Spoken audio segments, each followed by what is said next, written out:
Most people think progressive overload is just going in the gym and lifting heavier weights.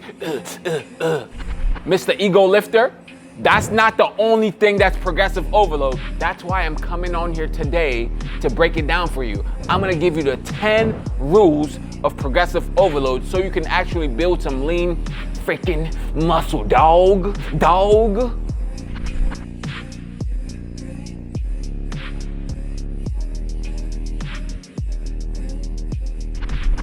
Hey yo, here are the 10 rules of progressive overload that actually build muscle. Number 1, track your lifts. Lots of people don't even track their lifts. They go into the gym, freestyle, jumping from one equipment to the other and thinking that they're gonna get stronger and build some muscle. But here's the thing. Early on, you can have the newbie gains, right? You're gonna probably get stronger quicker. You don't even have to track in the first 3 weeks, a month if you're a newbie to working out. You're gonna get stronger automatically.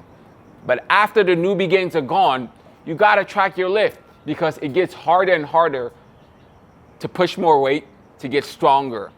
It's not gonna be as easy as it was in the beginning. Number 2, master your form before adding the weight. Stop ego lifting. And the thing is, when you have proper form, you get stronger in that certain position, which is gonna help you lift more weight overall. But yes, as you push yourself, there's times where you might need to compromise form just a little bit to get that extra strength. But starting out, you always wanna master your form. Number 3, increase your volume over time. What does volume mean?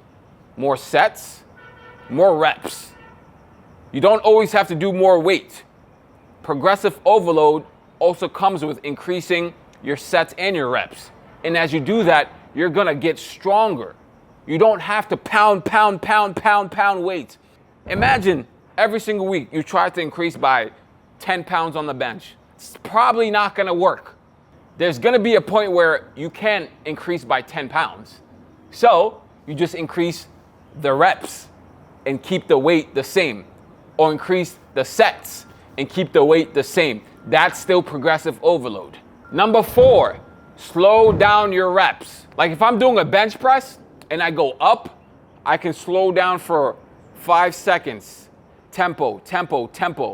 And then I could keep the same amount of reps and the same weight and just adding tempo to it. That's still progressive overload because it's more time under tension, which means more muscle growth. So for example, I'll give you another example, even though I just said for example. For example, dab. All right, back to it. Are you a sales professional that's tired of feeling burnt out? What if I told you getting in the best shape of your life could help you close more deals and have 10 out of 10 relationships? I will create workouts and nutrition plans that fit your busy schedule and then hold you accountable to make fitness an identity. Text FIT to 443-710-5076 if you want to feel and operate like a freaking badass.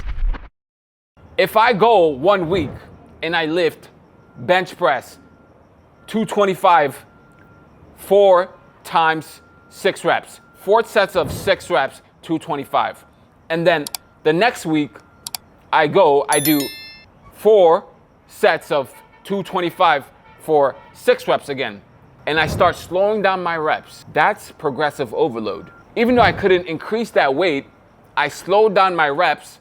I had more time under tension, which means I'm gonna get stronger and my muscles are gonna grow more, dog. More, dog. They're gonna grow more. Come on, dog. Come on. Number 5, train close to failure. You don't always have to train to failure every single time. You should be training to failure, but like every single day, that's gonna be fatiguing for your central nervous system. So if your last 1 to 3 reps feel like warm up, dude, you're not pushing hard enough. You gotta push yourself. And the more you push yourself, the more mentally tough you get, the more stronger you get. You're like, I'm a freaking savage, dog. I just hit 225. That last 2 reps wanted to kill me, but I killed it. Number 6, add weights strategically. You don't have to go for a PR every single week. You shouldn't be even going for a PR every single week. Dude, it's okay to start with the little baby 2.5s and increase from there. Put your little 2.5s on, hit your reps. Next week, add a 5 pound. Next week, increase by 2.5 again. But you can always change it depending on how you feel. You might be able to do 10 extra pounds, depending on how your body's feeling. Listen to your body, but it's okay to start small, dog. Because the small wins stack up to the bigger wins. You feel me? I know you feel me. Number 7, you can use deload weeks. Because if you're going heavy and hard every single week, your central nervous system is going to be fatigued. So a deload week is just decreasing your sets, either your reps or the amount of weight you're doing to help your body recover properly. Maybe you can focus on mobility or some flexibility that week, or you get some cardio in, but you're decreasing your weight so you can recover. And then the next week that you go into the gym, bro, you're back on it. And notice this, pay attention to this. You can actually get stronger after a deload week. Trust me. Look it up, I promise you. Number 8, eat like you want to grow. Stop eating that BS, man. Get some whole foods in your body. Get that muscle protein synthesis going. You know what I'm saying, bro? You got to get your protein in. You got to get enough calories. You got to eat the right things to fuel your body, fuel your mind, so when you get into the gym, you're prepared. Your central nervous system is prepared. Your muscles are ready to go. You cannot out-train a bad diet. A lot of people can lift, can work out, but they eat like BS and they stay stagnant and hit a plateau. You're probably one of those guys that have been stuck on a certain weight for a long period of time. And you've been trying to improve. So ask yourself this, what's my nutrition like? And then really look in the mirror. Really look in the mirror, see if your body's changing or not. Because people who say wins like, I'm getting stronger, dude. I feel better, I have more energy. Those are great wins. But if your body's not changing, dude, just hire me. Just hire me if your body's not changing. Number 9, recover like a pro. Hydrate, sleep. Do some active or passive recovery. What's active recovery? Simple things like going on a walk, doing some mobility, swimming. What's passive recovery? Absolutely doing nothing. I'm passively recovering right now. I'm chilling. I'm actively recovering right now. I'm active. Hopefully that explains it. Yeah. Number 10, stay consistent. You inconsistent. Oh, I wanted to curse right there. The Holy Spirit shut me down. Stay consistent. Y'all be going hard for a couple weeks and then fall off. Hard again, fall off. Hard again, fall off. Dude, if you only got to work out 3 times a week, or you got time to work out 3 times a week, do that and keep it consistent. That's going to do you good in the long run. You're going to get stronger like that. You can get stronger doing 3 days a week full body workouts for a long term because you have proper recovery time. Let's say Monday you do push, Wednesday you do pull, Friday you do legs.